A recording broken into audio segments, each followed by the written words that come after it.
and I was able to fall asleep. But beloved, can I tell you, when I got to work this morning,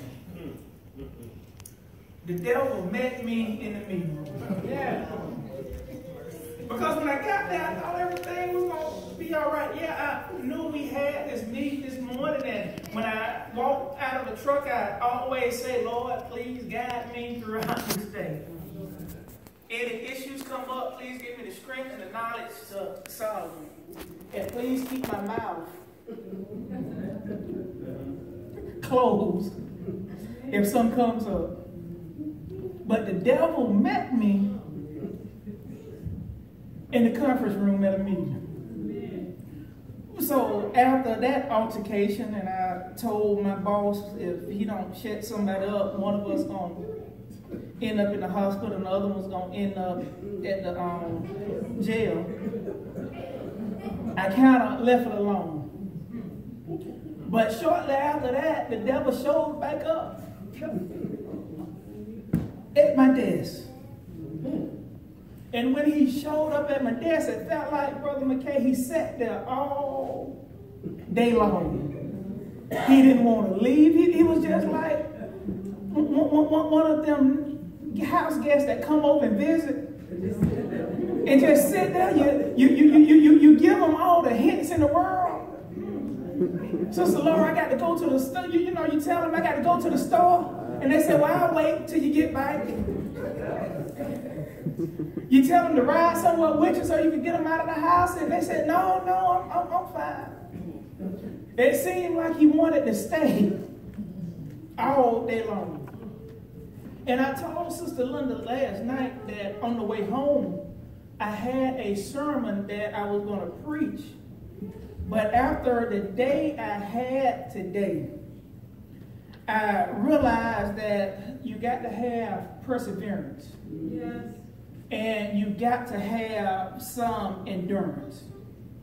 Matter of fact, that we on this race, and I'm glad we're having this revival because it's the third night and I'm tired. Matter of fact, I'm going to tell you how tired I was. I pulled over and let Sister Linda drive to the church. And probably won't fuss at her if she says she want to drive home. So I understand that we need endurance and perseverance to get through. Matter of fact, perseverance involves endurance, especially when you're facing difficult circumstances. Can I also tell you that James 1, 2, and 4 says, my brothers and sisters, whenever you face trials of any kind, consider it nothing but joy. Because you know that the testing of your faith produces endurance. And let endurance have its full effect so that you may be mature and complete, lacking nothing. Can I tell you, I needed endurance today. But not only that, I needed to have that test. Even though I about failed that test, both times in the meeting room and back at my desk, he still allowed me to get through it. Mm-hmm. So if I look at verse 37, for yet in a little while, the one who comes will come and will not delay. Can I speak briefly on this subject? In a little while. In a little while. See, I understand tonight that a lot of us throughout this year, throughout this month, throughout this week, if you ask somebody else and if you turn and ask your neighbor, they probably tell you, I've been through the fire. They probably will tell you, I've been through the rain. Some of them will even tell you, like the song says, I've had weary days. And some of them will tell you, even though my days was weary and I was tired, and when I hit the pillow, I still had some sleepless nights. Yes. And not only that, I can imagine some of us here tonight, will look back over our lives and say, the Lord has brought me from a mighty long way. But also I realize that some of us still need to be revived. Some of us are going through some situations right now, and we came to the church Monday and tried to testify, and every time we tried to open our mouths, nothing came out. So we said to ourselves, Lord, I know I didn't testify on Monday night, but I'm going to try my best to make it to church on Tuesday night so I could be there to give my testimony. But you got home and something happened and you couldn't come Tuesday night. Then Wednesday night rolls around and you say, Lord, I'm still going to give my testimony, and it didn't happen. But can I tell you, don't worry about it, because yet in a little while, the Lord will allow you to give your testimony. And the testimony might not even be at a church. It might not even be at the house. You might be out in public somewhere minding your own business in Winn-Dixie or Walmart, walking down aisle 5 with your shopping cart in your hand, just having a good time trying to figure out what you're going to get. And all of a sudden somebody comes up and asks you a question, and you've given your testimony.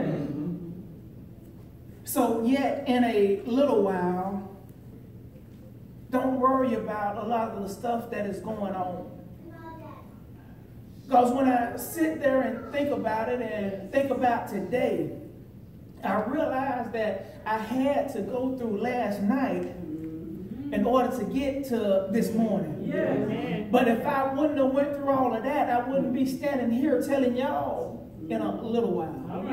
Because I realized that when 5:30 got there and I walked out the door, it seems like everything was all right.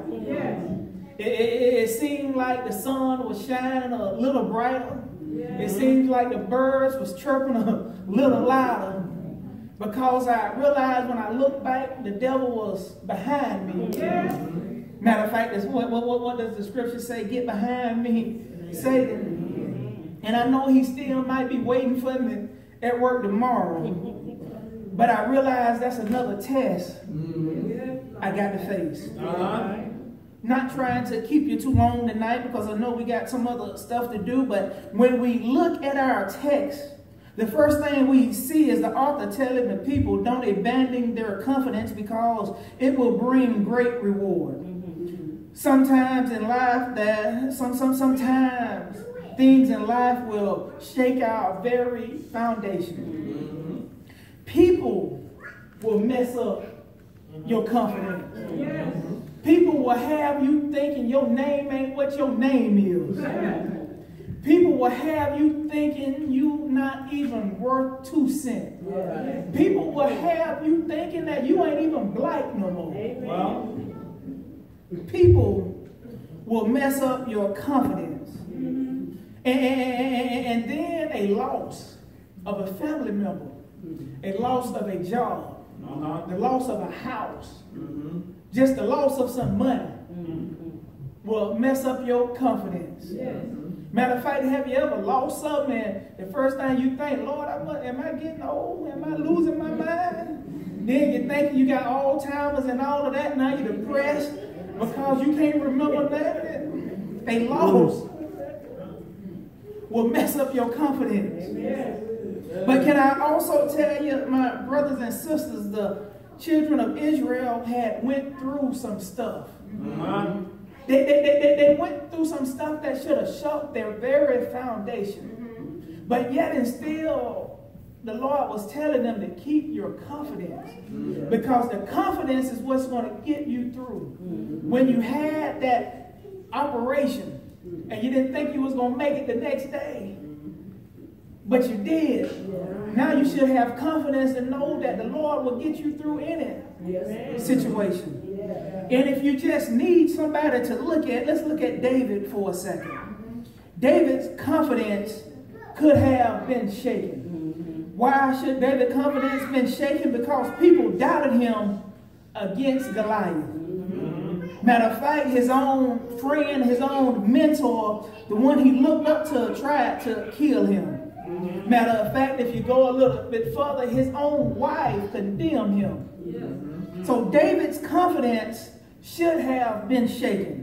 But you know what I like what David did? Even though his confidence should have been shaken, even though they talked about him when they said he was too young to slay a giant, he was too little, didn't know nothing, but he still slayed that giant. Has anybody ever told you you don't know nothing? You must have lost your mind for applying for that position because you don't have the education, you don't have the background, you don't have the experience. Has anybody ever told you you don't need to do a program in the church because you ain't been in the church long enough, you don't know the Lord like that?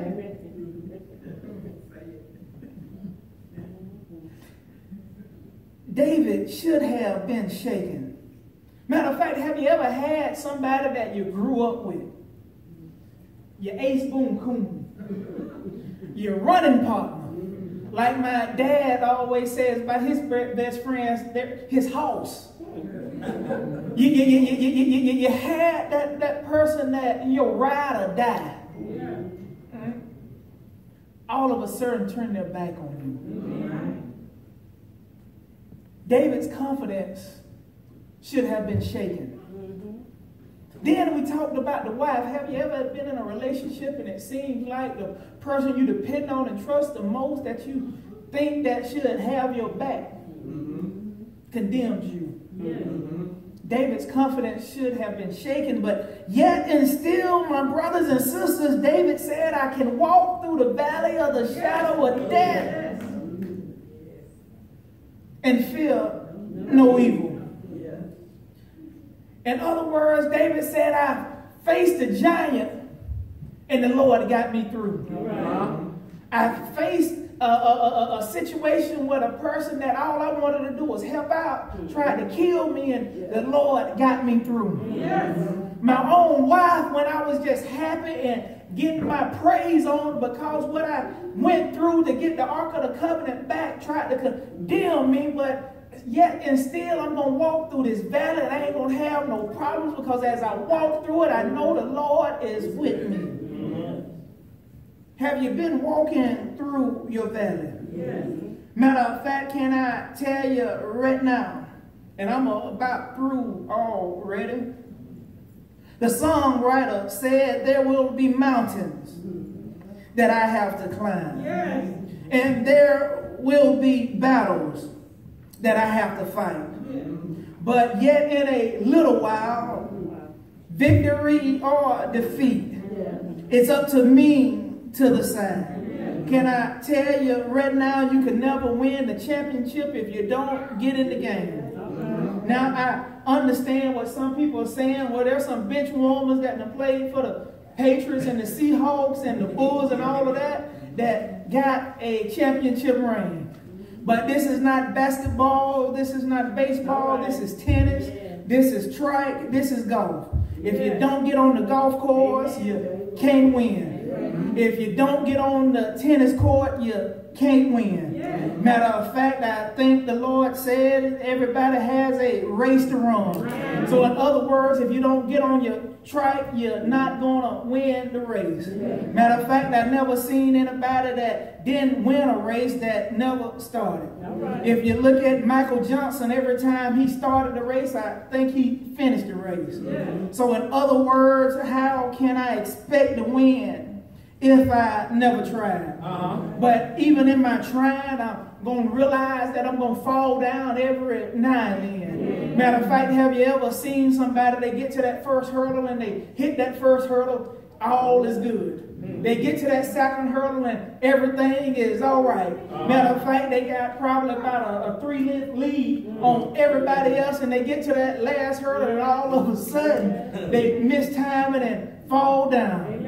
I remember, I think it was Jackie Joyner-Kersee in one of the Olympics got to that last hurdle and fell down, and she had to crawl to the finish line. But I've come too far to give up now. See, I did my training. I've ran this race over and over again, and I'm not going to let no little small hurdle knock me down. I'm going to get up and I'm going to keep trying. Matter of fact, if you look at some boxers, and I've used this analogy once or 2 times before. I've fought and I've trained and I've trained and I've trained. I understand that the person that I'm going up against is after me and wants to knock me down and knock me out. I realize that this devil that I'm fighting against got on his boxing gloves and got some training too. The devil has ran and got some endurance to try to outlast me. But this is a heavyweight fight and it's 12 rounds. So the devil might get me in that first round and he might stumble me in that second round, and I might go back to the corner and my corner man want to throw the towel in around in the 4th or 5th round. In other words, you're going to get beat down and you're going to get bruised, and some people going to be ready to throw. But yet and still, while they're trying to throw in the towel, I'm just plotting and planning. I remember Muhammad Ali when he fought George Foreman. He just sat on the ropes and got beat, but he had a little rope-a-dope. All I'm going to do is give the devil a little rope-a-dope. Because I realize when all is said and done by that 8th or 9th round, yet in a little while, I'm going to come off and get some more energy. Devil, you might think you had me in January, but February came around and everything was all right. You might think you had me on the ropes in June, but July came around and I was back on my feet again. So you tried to send a hurricane in October to knock me down and shake my confidence, but you know what? The God I serve said, don't worry about them chilly winds. You tried to destroy my house, and you tried to destroy my church, and not only that, when I thought I had insurance, you made the devil get into the insurance man and say we didn't have the right insurance. How can I have hurricane insurance but not wind insurance? And a hurricane is wind, but can I tell you, the gates of hell would not. Because nobody told me that this road would be easy that I'm going on. But I can't believe that he's brought me this far to leave me right now. I can't see how he brought me to 40-some years of my life and will leave me at the age of 41. If he got me through the age of 1, I'm sure he'll get me through the age of 41. In other words, if he got you through a storm, I'm sure he'll get you through the fire. But you got to realize in a little while, the text, he told them to keep the confidence, because in a very little while, the one who is coming will come and not delay. Psalms 121:1 tells us, I will lift up my eyes into the hills from whence cometh my help. When we look at this, my brothers and sisters, and I've told Matt Chapel one time before, that psalmist was in dire need. I guarantee you that he exalted all measures, means, and ways to get help. He went to the bank and the bank said no. He went to the check cashing place and the check cashing place said no. He went to mom and dad and mom and dad said no.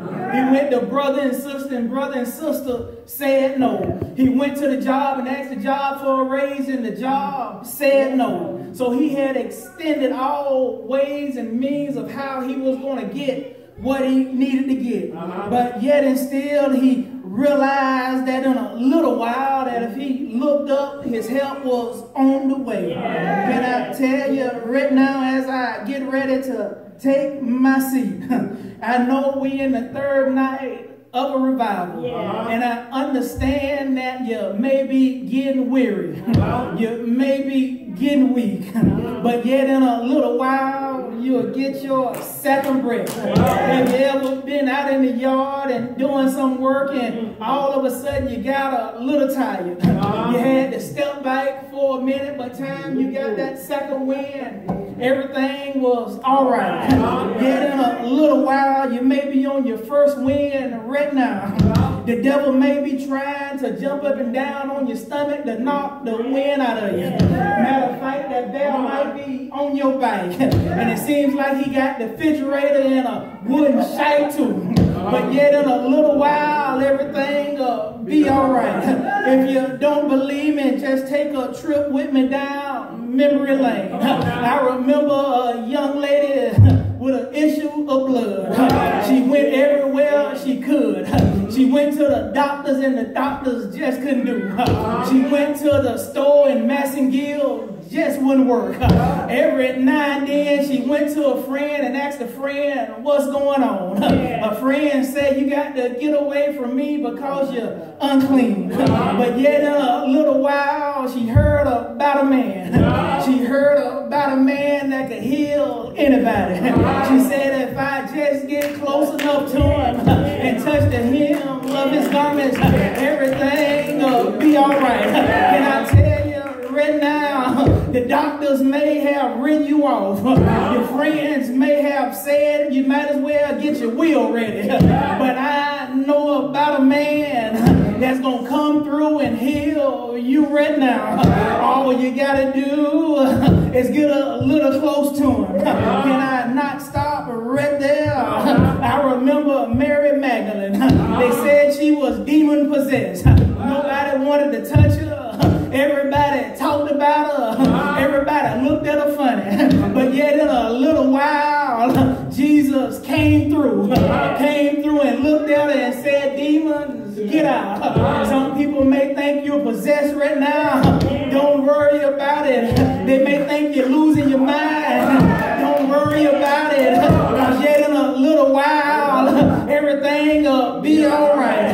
Can I go a little further right now as I get ready to take my seat? I can think about Daniel being thrown in a lion's den. They threw him in there.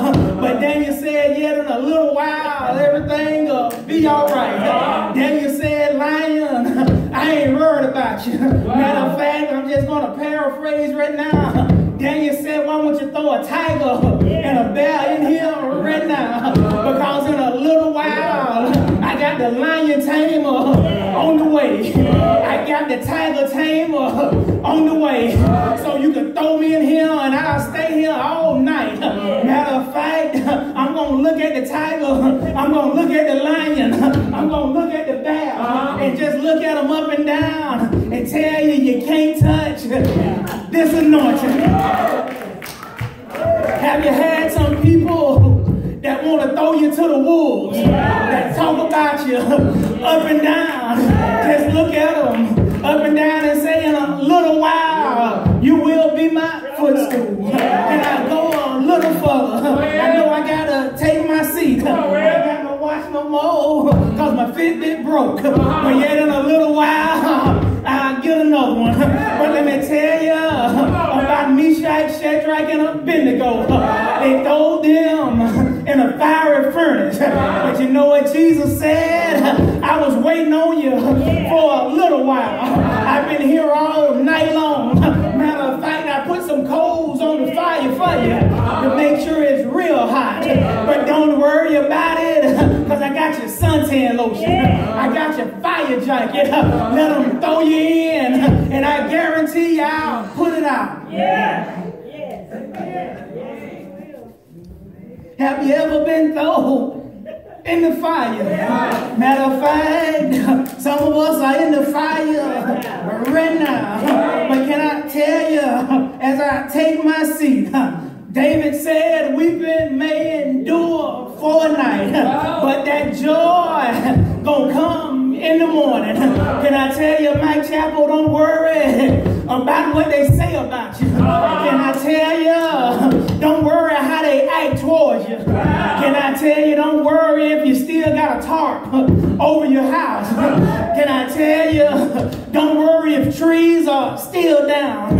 Don't worry if people are saying you need to pack up and go.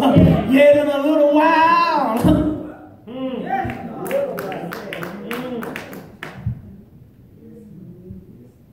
he said, in a little while, the one who is coming will come without delay. Well, in other words, when he comes, he's going to be there to save you. But we got to have that endurance. We got to have that patience.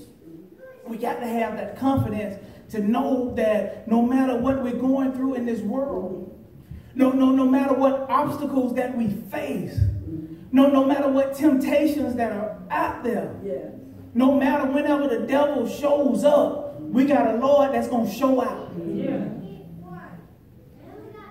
without delay.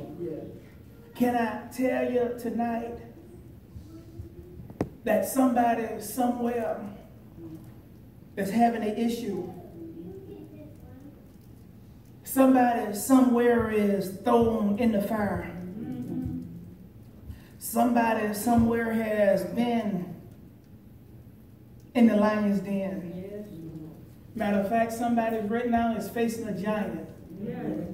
Whether it's a giant of depression, whether it's a giant of a disease, whether it's a giant of financial stability, whether it's a giant of a house payment, car payment, any kind of payment, whether it's kids, whether it's family or friends.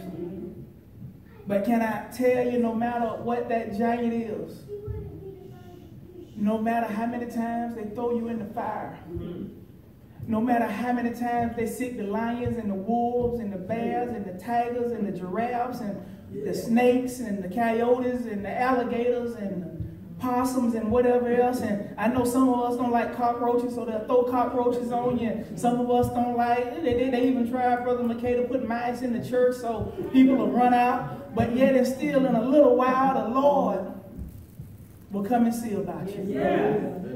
In a little while, the Lord will be there to bless you.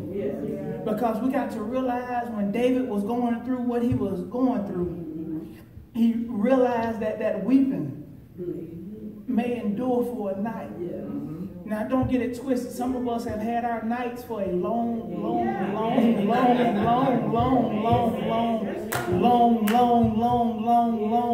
time. And we'd have had so much nights that we can't even see the daylight right now. But can I tell you, in a little while, that joy will come. And that joy this world can't give it to you. So don't be looking for that joy in the mailbox. Don't be looking for that joy after you file your taxes on April 15th. Because that joy the world gives. This joy I'm talking about, the world can't give it. And the world can't take it away. So whatever you're going through tonight, whatever the situation is, just know in a little while, the Lord will come and bless you. Thank you. Amen. Amen. In a little while. And he'll be coming without delay. And Rev just got through talking about that joy that you have that no one can take away from you.